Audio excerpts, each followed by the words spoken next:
ইসলামকে বোঝার চেষ্টা করেন।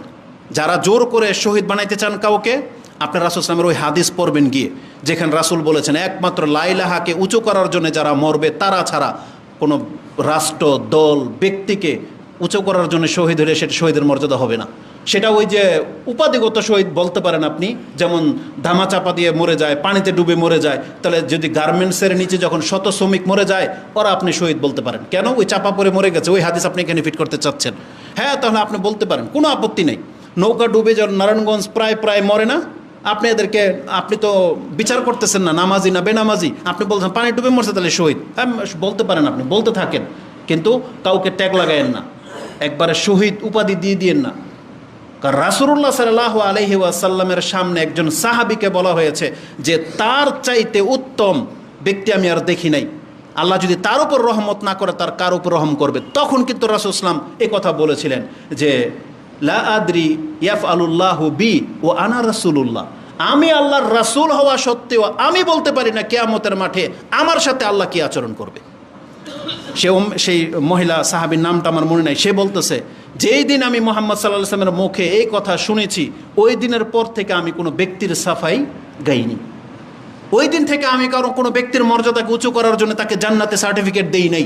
কারণ মুহাম্মদ সাল্লাল্লাহু আলাইহি ওয়াসাল্লামের মতন ব্যক্তি যদি এইভাবে সতর্ক করতে পারে যে আমি আল্লাহর রাসূল আর আমার সাথে কি করা হবে এটা আমি মুহাম্মদ বলতে পারি না, তার মানে আমাদের মধ্যে কোন ব্যক্তি আছে যে আপনি দুনিয়া থেকে সার্টিফিকেট দিয়ে দিবেন?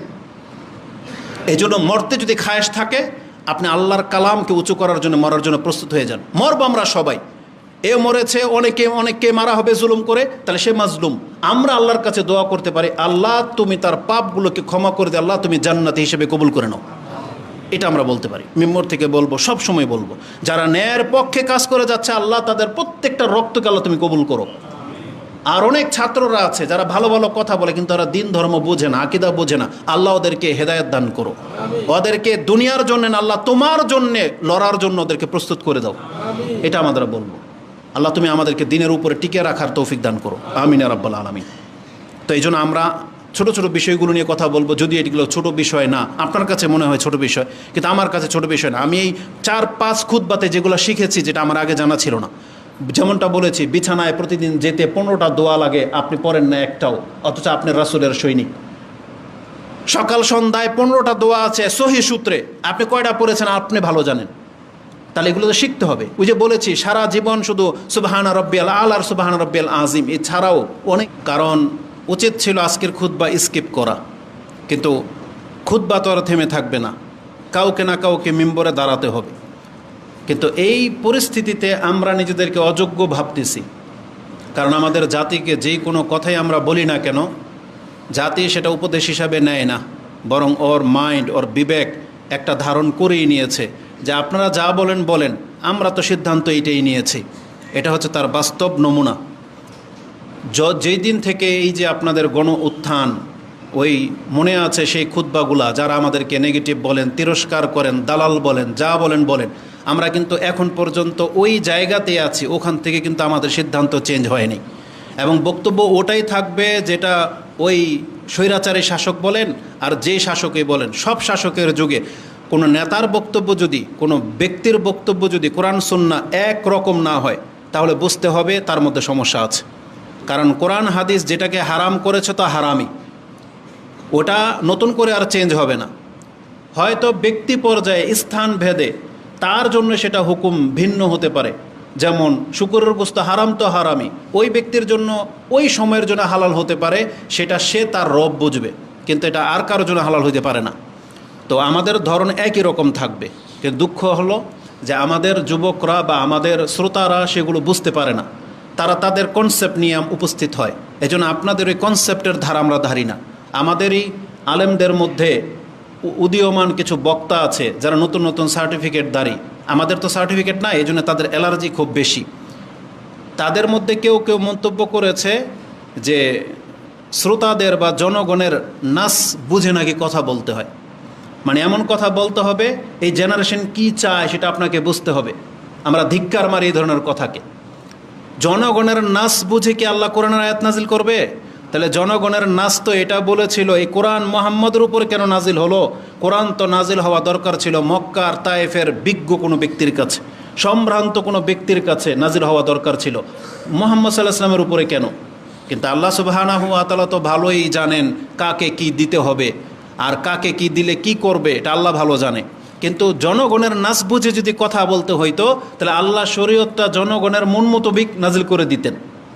যেখানে হাজারো মানুষ নেশাখোর, জেনাখোর, সেখানে আল্লাহ সুবহানাহু ওয়া তাআলার এগেইনস্টে বলেছেন না, মুসলিম হলে নেশা ছাড়তে হবে, মুসলিম হলে জেনা ছাড়তে হবে, মিথ্যা ছাড়তে হবে, চুরি বাটপারি ব্যবসা ছাড়তে হবে। তার মানে জনগণের নসল যেদিকে যায়, স্রোত যেদিকে, এর পক্ষে কোরআন হাদিস নাজিল করা হয়নি, বরং কোরআন হাদিসের পুরো বিষয়টাই হলো স্রোতের বিপরীত। যারা টিকে যাবে তারা মুসলিম, তারা হচ্ছে আল্লাহর দল, আর যারা স্রোতের সাথে ভেসে যাবে তারা কাগুসা ইসেল বলা হয়েছে। তা আমরা ওই লম্বাচোরা কথা বলতে চাচ্ছি না। আমি প্রথমেই আমি আমার অপারগতা পেশ করেছি। কেন খুতবাতে আমরা দোয়া, জিকির এইসব নিয়ে বক্তব্য দিই? আমি কেন দিই? কারণ আমরা অপারগ। কারণ ওই বড় বড় বিষয় বলে টিকে থাকা যায় না, আর বড় বড় বক্তব্য দিলেও আমরা আমাদের শ্রোতা খুঁজে পাচ্ছি না। বলতে পারবেন না যে কেউ যে আজ পর্যন্ত আপনি খুতবা শুনে 5 ওয়াক্ত সালাত ধরে নিয়েছেন, তাহলে হচ্ছে বাবের বেটা। তখন আমরা বলতে পারতাম হ্যাঁ, আমাদের শ্রোতাদেরকে তো যা দেই তা নেয়। যেমন যখন কোরআনের আয়াত নাজিল হয়েছে তারা তখনই সেটা নিজের উপরে আমল করেছে। তার মানে সব থেকে বড় কাজ যেটা আল্লাহ প্রথম দিয়েছেন তারা সেটাই মেনে নিয়েছে। তখন তাদেরকে জিহাদ করার কথা বলা হয়, তারা জিহাদও করেছে। আমরাও তাই করতাম। কিন্তু এখন পর্যন্ত আপনি আপনার ব্যক্তির স্বেচ্ছাচারিতা ছাড়তে পারেন নাই, এজন্য আপনার মন মতন বক্তব্য আমাদের কাছ থেকে আশা করা যাবে না। আর আমরা ওই বড় বক্তব্য দিতে পারবো না। এজন্য নিরাপদ হচ্ছে আমরা যতটা পারবো ততটা বলবো। এখান থেকে নেয়ার হলে কিছুটা নেন, আর না হয় যারা দিতে পারে তার কাছ থেকে নেন। ওটা আমাদের কাছে আশা করেন না, কারণ আমরা অপারগতা পোষণ করতেছি। বরং ফিতনা যখন দেখা দেবে, রাসূলুল্লাহ সাল্লাল্লাহু আলাইহি ওয়াসাল্লামের আদর্শ বা শিক্ষা হলো, তখন যত পারেন মুখকে বন্ধ করে রাখেন, চুপ থাকেন। আর যেখানে আমাদের বড়রা আছে, আমাদের বড়রা যা বলে ওটা মেনে নেন। আমাদের চাইতে বড় আমাদের সালাফ শেখগণ, তারা যে ফতোয়া দেবে আপনি সেটা মেনে নিতে পারেন। ওটাতে আপনার দিক নির্দেশনা আছে। আমাদের কথায় ভুল হইতে পারে, আবার সঠিকও হইতে পারে। এই জন্য আমরা বলবো যেটা আপনি শুনতে চাচ্ছেন ওটা আমাদের বড় সালাফি বক্তব্যগুলো ফলো করেন, দেখেন তারা কি বলেছে, এই সিচুয়েশনে আপনাকে কি করা উচিত। তাহলে আপনি যদি সত্যিকার অর্থে আপনার অন্তর যদি সৎ হয়ে থাকে, আপনি যদি কোরআন সুন্নাহওয়ালা হয়ে থাকেন, তাহলে সেই ফতোয়াগুলোকে পালন করে দেখান। যদি এটা করতে পারেন তাহলে বুঝবো যে হ্যাঁ, আমরা একটা সভ্য জাতিতে পরিণত হচ্ছি। কিন্তু আমরা দেখতে পাচ্ছি যে কোনো আলেমের ফতোয়াটাকে সাধারণ মানুষ এটা গ্রহণ করতেছে না। যে কোনো সিচুয়েশনে দেখেন যা কিছু হয়ে যাচ্ছে, যে কোনো পত্রিকা জ্বালিয়ে দিচ্ছেন, ভাঙতেছেন, কাকে মেরে ফেলবেন, কাকে লটকাবেন, কোথায় এখন কি পদক্ষেপ নিতে হবে, এটা একটা ফতোয়া জনগণ তাদের আলেমদের কাছ থেকে নিচ্ছে না। তো এই জন্য আলেমদের উচিত, যেই জাতি মূর্খ, উপদেশই নেয় না, তাহলে তাদেরকে বড় বড় উপদেশ না দেওয়া, যতটুকু পারবে ততটুকু তাদেরকে দিতে হবে। যেমন নবীদের কাছে দাবি করা হয়েছিল যে আপনি আমাদের জন্য মালিক নির্ধারণ করে দেন, নুকাতিল ফি সাবিলিল্লাহ, আমরা আল্লাহর রাস্তায় জিহাদ করব। তখন আল্লাহ নবীকে দিয়ে বলিয়েছেন, হাল আসাইতুম ইন কুতিবা আলাইকুমুল কিতাল আল্লাহ তুকাতিলু, এমনও তো হতে পারে তোমাদের উপরে আমি যদি আল্লাহ এখন জিহাদ ফরজ করে দেই, তোমরা তো মুখ ফিরে নিতে পারো। বাস্তবিক তাই ঘটেছিল। ওই তালুত আর জালুতের ঘটনায় আপনি সেটা পেয়ে যাবেন, যেটা আপনি সূরা বাকারার 240-এর পরে গেলে সেই আয়াতগুলো আপনি পাবেন। তা আমরা সেদিকে যেতে চাচ্ছি না। তবে আরেকটা দুঃখজনক বিষয় আজকে আস্তে আস্তে চোখে পড়লো, এটা না বললেই নয়, এটা আবার ইমানের দাবি। চাই একটা জামাত আমাদের বিপক্ষে দাঁড়িয়ে যাবে, একটা দল দাঁড়িয়ে যাবে, কিন্তু আমরা মুখ বন্ধ করে থাকার মতন ব্যক্তি না, আকীদার ক্ষেত্রে অন্তত। এই ক্ষেত্রে আমি আপনাকে ছোট্ট করে ভূমিকা স্বরূপ একটা কথা বলতে চাই। আমাদের প্রত্যেকটা মানুষকে মুসলিম হিসেবে আপনাকে প্রথম দায়িত্ব হলো আপনি আপনার নিজের কল্যাণ কিসে আছে সেই পথটা গ্রহণ করেন।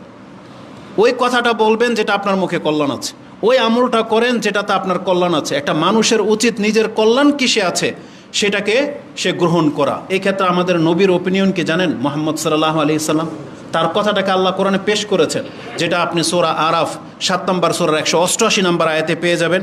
তাতে রাসূলুল্লাহ সাল্লাল্লাহু আলাইহি ওয়াসাল্লাম বলেন, কুল, হে নবী আপনি বলে দেন, লা আমলিকু লিনাফসি নাফআন ওয়ালা দাররান ইল্লা মা শা আল্লাহ, আমি আমার নিজেকে উপকার করে দেব, লাভবান করে দেব, অথবা আমি নিজেকে কোনো ক্ষতির মুখাপেক্ষী করে দেব, এটার মালিক আমি না।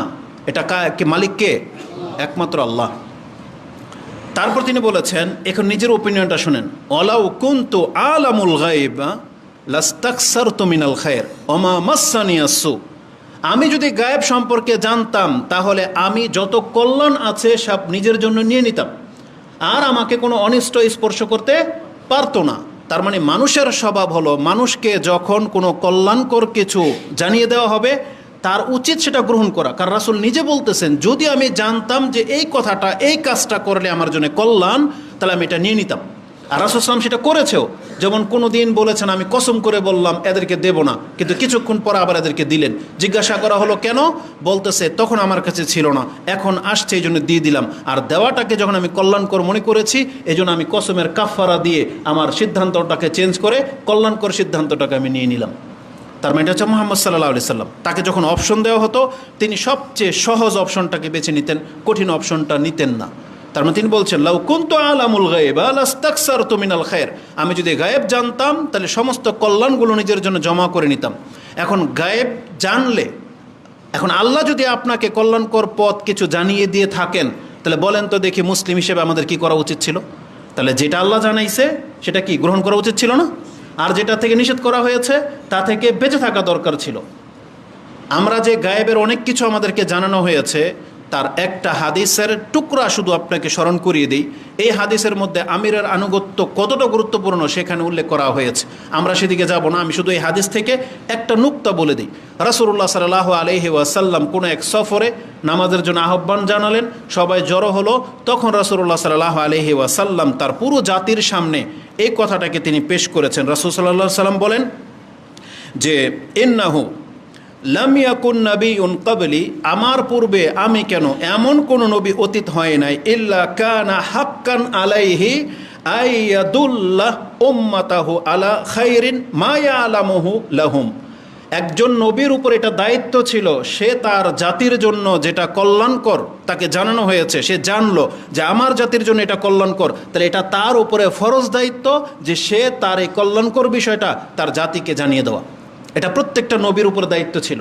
এবং তাদের উপরে দায়িত্ব ছিল ওয়ায়ুনজিরাহুম শাররা মা ইয়ালামুহু লাহুম, আর তাদের জন্য কোন জিনিসটা ক্ষতিকর নবী জানতে পেরেছে, সাথে সাথে নবী চুপ করে থাকে নাই, ওই অকল্যাণকর বিষয়টাকেও জানিয়ে দিয়েছেন। এটা হাদিসটা ইমাম মুসলিম কোট করেছেন, ইমারাতের অধ্যায়, বিচার ফয়সালার অধ্যায়, তাতে আপনি 4670 নম্বর হাদিসে পেয়ে যাবেন।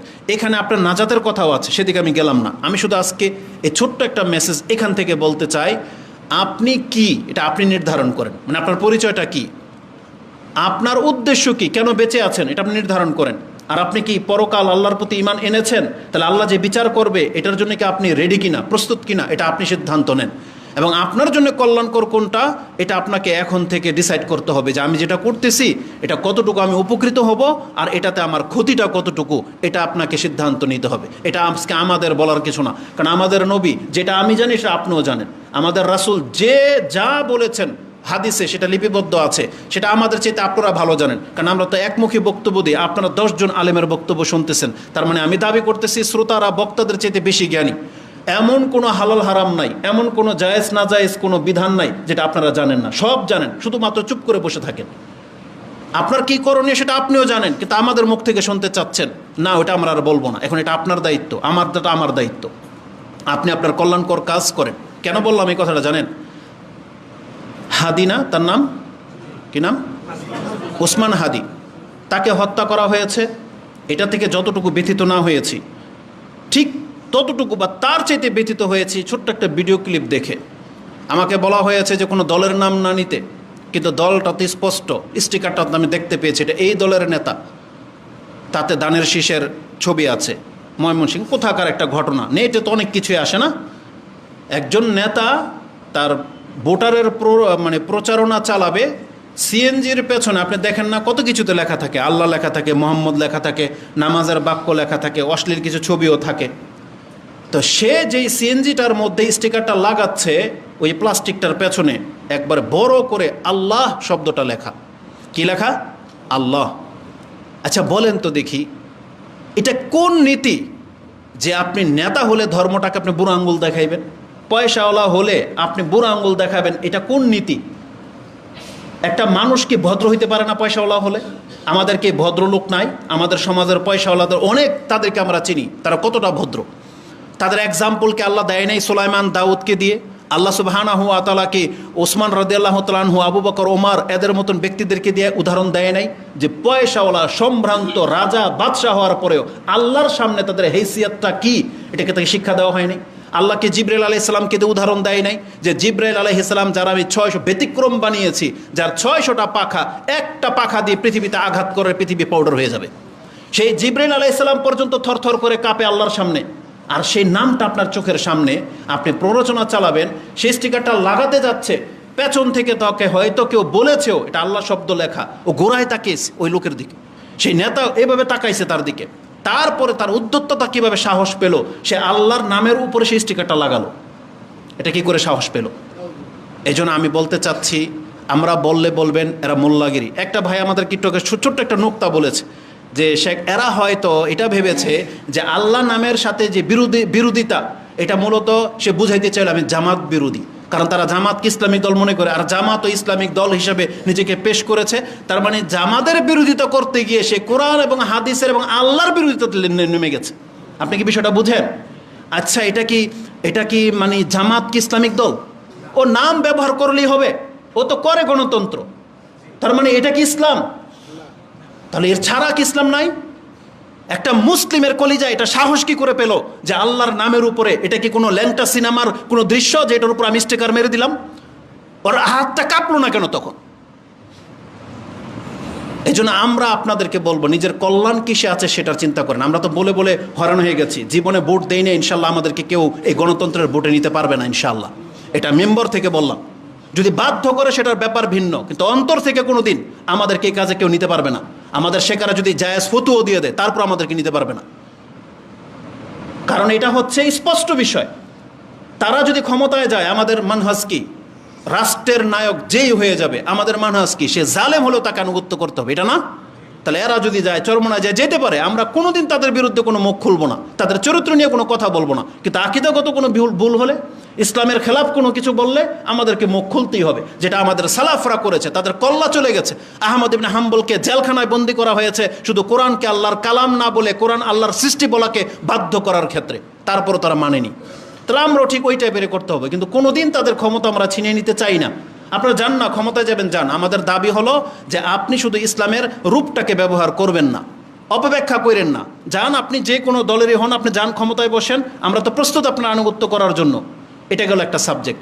তাহলে আপনি নিজের কল্যাণ কামনা করেন, এটা আমাদের দাবি থাকবে। এই জন্য আপনারা যারা আমাদের বক্তব্য শোনেন, আমরা আপনাদেরকে বলবো, দেশের ক্ষমতা কারো না কারো হাতে তো যাবে, কিন্তু আপনার পরিচয় যেন মুসলমান হয়। আপনি একটা বাংলাদেশের পক্ষে কথা বলবেন, এটা যেমন একটা নৈতিক দায়িত্ব। আপনি যে কোনো ধর্মেরই হন, বাংলাদেশের নাগরিক হিসেবে বাংলাদেশের পক্ষে আপনাকে কথা বলতে হবে, এটা নৈতিক দায়িত্ব। আর আমরা যেহেতু মুসলিম, আমাদেরকে সর্বাবস্থায় কার পক্ষে কথা বলতে হবে? আল্লাহর পক্ষে কথা বলতে হবে। বাংলাদেশ থাকবে কি থাকবে না আমরা জানি না, কিন্তু আমরা যেই জমিনে থাকতে পারবো, আমাদের রূহ যতদিন বাকি আছে, আমরা আল্লাহর কথাই বলবো। এটা হইতে হবে আপনাকে। আমরা ইসলামের পক্ষেই থাকবো। এই জন্য তারা কারাকারি করে করুক, কিন্তু আপনি ইসলামের পক্ষে থাকার চেষ্টা করেন, এটা হচ্ছে আমাদের দাবি। কারণ আপনি নিজেকে এত বিপদে কেন ফেলবেন? আপনি গণতন্ত্র করতেছেন, অনেকে তো অনেক হারাম কাজ করে না? হারাম ভেবেই করে, অপারগ হিসাবে করে। সুদ খায়, সেও লজ্জিত হয় যে আমি একটা খারাপ কাজে জড়িত। ব্যবসায় যারা ধোকামি করে, বাটপারি করে, তারাও লজ্জিত হয়, ও বুঝে যেটা আমি অন্যায় করতেছি। তাহলে আপনিও যদি গণতন্ত্রে লিপ্ত হয়ে থাকেন, আপনাকে এটা মেনে নিতে হবে যে আমি অপারগ, আমি আসলে পারতেছি না, আমি জানি এটা জুলুম, এটা অন্যায়। কিন্তু আপনি মানে আল্লাহকে তাওয়াক্কুল করবেন না, আল্লাহর নামটাকে আপনি মূল্যায়ন করলেন না, এটা কেন হইল? তো একজন হাদিকে হত্যা করে দেওয়া যতটা অপরাধ, আমাদের মতো হাজার মাহমুদকে যদি হত্যা করে দেন, কিছুই যায় আসে না ইসলামের। কিন্তু আল্লাহ সুবহানাহু ওয়া তাআলা, এটা তো আপনার কদর করা উচিত ছিল। এটা কোন ধরনের নেতাগিরি? এই জন্য এই ধরনের নেতা থেকে মুখ ফিরান। বাঁচতে চাইলে মুখ ফিরান। হতে পারে আপনার ভাই, হতে পারে আপনার বাপ, হতে পারে আপনার দলের বহুত বড় কিছু, কিন্তু আপনি এই ধরনের আচরণ যাদের মধ্যে দেখতে পাবেন, মুসলিম হিসেবে আপনাকে নসিহা করব, সেটা যে দলেরই হোক না কেন, এই ধরনের ব্যক্তিদের কাছ থেকে দূরে সরেন। যারা আপনার ধর্মকে কদর করবে না, যারা আপনার দ্বীনকে মূল্যায়ন করবে না, যারা আল্লাহ সুবহানাহু ওয়া তাআলার মর্যাদাকে খেয়াল রাখে না, তাদের কিন্তু ধার প্রান্ত আইসেন না। এটা হইলে আপনি কিন্তু ফেসে যাবেন কিয়ামতের মাঠে। আল্লাহ আমাদেরকে বোঝার তৌফিক দান করুন, আমিন। উপরন্ত আমরা আমাদের এই সব বিষয়গুলো থেকে অ্যাভয়েড করতে চাচ্ছি, কারণ আমরা অতটা যোগ্য না। আজকে এই পরিস্থিতিটা ঘটেছে, এটা শুধু একদিনের না। আজকে হাদি মরেছে, কালকে আরেকজন মরবে, কালকে আমি মরবো, তারপরের দিন মরবে, এর মরতেই থাকবে। বাংলাদেশে ওই ইনসাফ হবে না যেটা আপনি বসে বসে চাচ্ছেন। এর জন্যে মুহাম্মদ সাল্লাল্লাহু আলাইহি ওয়াসাল্লাম যে পন্থা অবলম্বন করে গেছেন, আমাদেরকে সেটা করতে হবে। সেটা কি? এক না একতন্ত্র, মানে একজন লিডার থাকতে হবে ন্যায়ের পক্ষে। এই লিডার যা বলবে তার কথাটাকে মেনে নিতে হবে, সেটা আপনার স্বার্থের পক্ষে যাক বা বিপক্ষে যাক, আপনার জন্য কষ্ট হোক বা সহজ হোক, আপনাকে মেনে নিতে হবে। একটা লিডার লাগবে এরকম বাংলার জমিনে, যে চায় যে আমি ইসলাম টিকাবো। সুদা কথা এটা। একটা আপনি বাংলাদেশকে দেখেন, বাংলাদেশকে আপনি ইন্ডিয়া মুক্ত করেন, বাংলাদেশকে আপনি সবাইকে পয়সাওয়ালা করে দেন, দুর্নীতি সব মুক্ত করে দেন, তারপরও যদি আপনি মরে যান, আপনি বলতে পারবেন না আল্লাহর কাছে যে আল্লাহ আমি তোমার রাস্তায় সংগ্রাম করেছি? বলতে পারবেন না। কারণ এই ধরনের নীতি খ্রিস্টানদের মধ্যেও আছে, এই ধরনের নীতি বহু অমুসলিমদের মধ্যেই ছিল, যারা জনকল্যাণমূলক রাষ্ট্রের জন্যে জীবন দিয়ে দিছে, কিন্তু অমুসলিম থাকা অবস্থায়।